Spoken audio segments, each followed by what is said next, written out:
You already know what happened.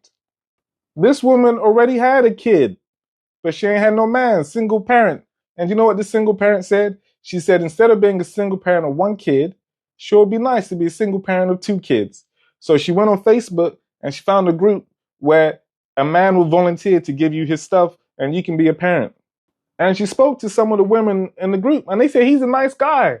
We recommend him. Some of them like, I go to kid with him already. She's like, you go to kid? Yeah, he's a nice guy. She said, all right, cool. So she goes to his house and picks up some stuff. She says the guy barely says any words to her, man. He barely communicates. Picks up his stuff, tries, doesn't work. She goes back another 2 times. You get a collection.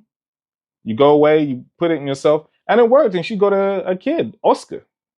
Then she found out Oscar don't talk.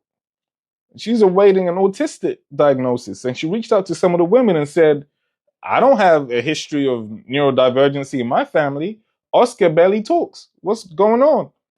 And the women said, yeah, man, all the women who've had a kid by that guy, all the kids have come out autistic. Yeah. But he's a nice guy. You go there, you pick up them stuff. He barely says anything to you, man. You pick up this stuff. There's no trouble at all. He's a nice guy. We told you he's a nice guy. She said everyone that has a kid with Oscar, the kids turn out autistic. You didn't feel like that was pertinent information to tell me before you recommended this guy? And they said, why would we tell you that? I'm not trying to tell you our kids' medical diagnosis. I don't know you.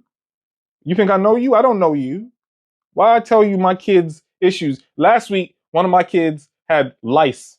Should I tell you that as well? What's wrong with you? Why do you need to know that?